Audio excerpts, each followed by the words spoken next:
Hello বন্ধুরা, রাতে সন্ধ্যা পুজো দিয়ে ঠাকুর শয়ন হয়ে গেল। ঠাকুরকে শয়ন দিলাম। এখন ঠাকুর এখন বিশ্রামে চলে গেল। আজকের বিশ্রামে গিয়েও কি ঠাকুরের বিশ্রাম আছে? আমাদের সব দিকে ঠাকুরের নজর রাখতে হবে। এই বলে ঠাকুরকে বিশ্রাম দিলাম। সন্ধে পুজো, রাতের পুজো দিয়ে সন্ধে দিয়ে আমার 3 বেলায় পুজো দিতে হয়, যেহেতু গোপাল সোনা আছে। আর সব ঠাকুরকে আমরা ছোট থেকেই 3 বেলায় দিই। গোপাল সোনা আছে বলে সকালে আর এমনি দুপুরে আর রাতে দেওয়া হয়। সব ঠাকুর শয়নে দিয়ে দিলাম এখন। তারপরে শীতের রাত, একটু ঢেকে ঢুকে শয়ন দিতে হয়। গোপু সোনা অন্যান্য ঠাকুরদের গায়ে এক্সট্রা করে বস্ত্র দিয়ে শয়ন দিতে হয়। সেইভাবে শয়ন টয়ন দিয়ে এখন অন্যান্য কাজের দিকে এগোবো। এখানে আছে শ্রীমা আছে, শ্রীরামকৃষ্ণ, সকলের গুরু রয়েছে। এখানে আমার গুরুদেব, বড়দা, বড় মা সকলে আছেন। সকলে বিশ্রামে, এখন একটু বিশ্রাম নিক। তাদের তো আর বিশ্রাম নেই, তারা তো সকলে আমাদের সব সময় দেখে যাচ্ছে। তাদের চরণে আশ্রয় করে আছি। তাও নিয়ম অনুযায়ী বিশ্রামের তো প্রয়োজন হয়। ঠাকুর বিশ্রাম দিয়েছি। আর সকালে, আগামীকাল সকালে ইচ্ছা আছে গোপু সোনাকে বাল্যভোগে দেব। যে ভিজিয়ে রেখেছি, এখানে আছে ছোলা, বাদাম আর কিশমিশ, খেজুর, এসব দিয়ে মিষ্টি দিয়ে গোপু সোনার বাল্যভোগ দেবো আগামীকাল সকালে। এগুলো রাতেই ভিজিয়ে রাখি। এক এক সময় এক একটা গোপু সোনাকে দিই বাল্যভোগে। এখন আর গোপু সোনাকে দেখানো যাচ্ছে না, একদম কভার করে দিয়েছি। গোপু সোনা এই কভারের পেছন রয়েছে, পর্দার পেছনে সিংহাসন কভার করে দিয়েছি। সিংহাসন কভারের পেছনে গোপু সোনা। অন্যান্য সব রাধাকৃষ্ণ, মা রাধা, শ্রীকৃষ্ণ সব বিশ্রামে আছে। এখন তারা বিশ্রামে আছে। সব লাইট ফাইটগুলো এখন অফ করে দেব। অফ করে দিয়ে, এটা আমার ছেলে স্টাডি রুম। এরপরে ছেলে অনলাইনে নাইটে ওর কাজ আছে, কাজ নিয়ে বসবে। একটু বেরিয়েছে, ওর এক বন্ধুর জন্মদিন আছে আজকে। ও বেরিয়ে গেল, সন্ধ্যা দিয়েছিলাম, তারপরে ও বেরিয়ে গেল। তারপরে আমি ভাবলাম ও বেরোলে তারপরেই পুজোতে বসবো, কেননা আবার গেট ফেট দিতে হবে। ও বেরিয়ে যাওয়ার পরই আমি পুজো শুরু করলাম।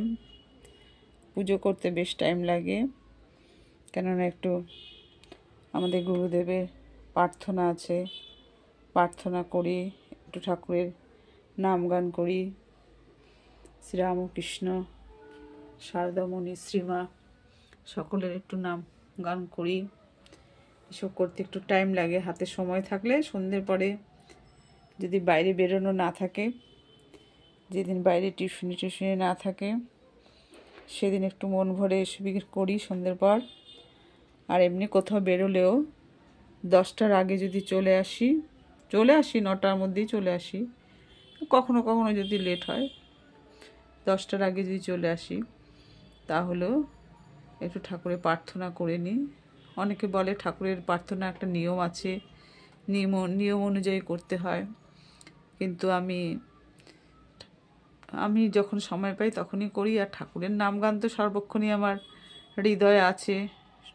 সবসময় যে কোনো পরিস্থিতিতেই ঠাকুরের নাম গান করা যায়, ঠাকুরের প্রার্থনা করা যায় মনে মনে। বা মুখে জোরে বললেও কোনো সমস্যা নেই বলে আমার মনে হয় ব্যক্তিগতভাবে।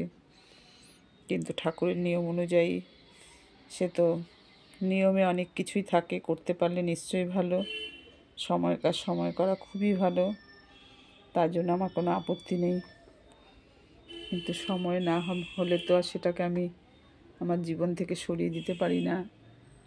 আমার সুবিধা বুঝে আমার না করলে ভালো লাগে না, সেই হিসাবে আমি করি। সেই রাত 9টা-10টা বাজলেও আমি এটা করি, 10টার আগেই করি সাধারণত। আর আমার বজরংবলী সবসময় সিংহাসনে এই মূর্তিটাকে রাখি না, মঙ্গলবার করেই নামাই।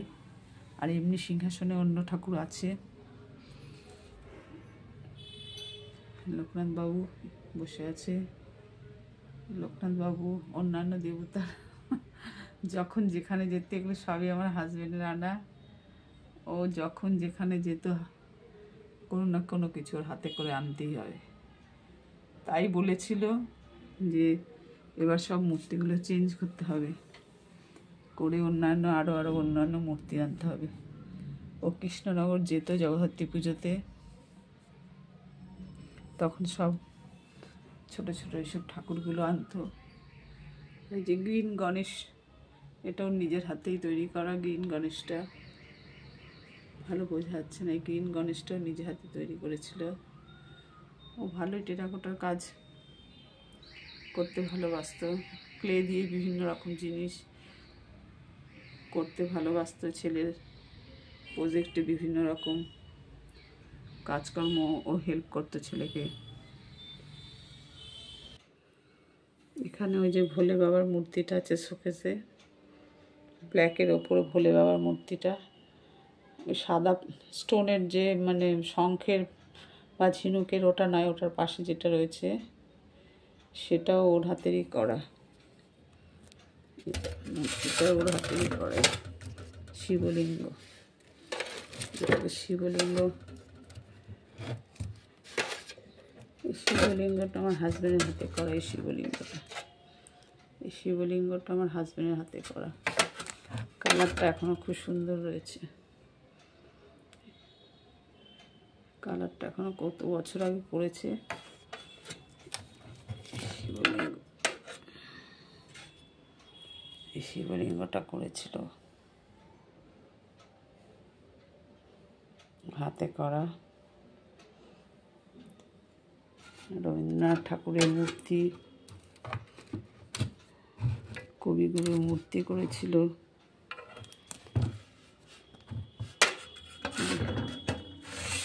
কবিগুরুর মূর্তিও আছে।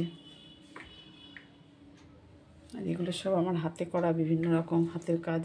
ব্যাগ ট্যাগগুলো এগুলো সব হাতে করা, আমি এগুলো করেছিলাম। এখানেও আছে বিভিন্ন মূর্তি, এগুলো সব কৃষ্ণনগর থেকে আনা। ওর জগদ্ধাত্রী পুজোয় চলে যেত ওখানে। এই ম্যাঙ্গোটাও করেছে, ব্যানানাটা করেছে। যখনই ক্লে আনতো, ক্লে বেশি হলে ও এসব করতো। রবীন্দ্রনাথ ঠাকুরের মূর্তিটা ঘরেই রয়েছে, করে কালার ফালার সবই করতো।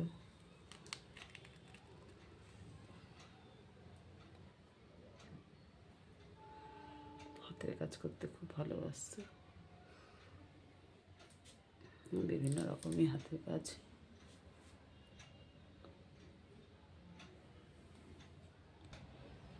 যে বিপ্লবী নেতাজি সুভাষচন্দ্র বসু বসে আছেন,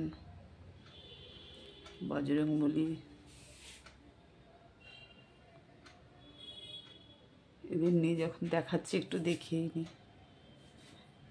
একবারে দেখিয়ে নি, দেখাচ্ছি যখন আমি তো দেখি। মা তারা রয়ে গেছেন। আমার হাজবেন্ড মা তারার এই সিঁদুরের টিপটা পরিয়েছিল, এত সুন্দর করে পরিয়েছিল, একদম এখনো গোল রয়ে গেছে। হঠাৎ দেখলে বোঝা যায় না যে এটা সিঁদুরেরই টিপ। মা তারার এই টিপটা হাজবেন্ড পরিয়েছিল মাকে কালী পুজোতে। লোকনাথ বাবা রয়েছে ঘরে, বেডরুম, লোকনাথ বাবার ছবিও রয়েছে ওখানে। আমি তো বসেই আছি, সে আর কী বলবো, ওনার বসে থাকা, বসে বসে দেখছে তাদের সঙ্গে আমাকে, এই চলছে সবই।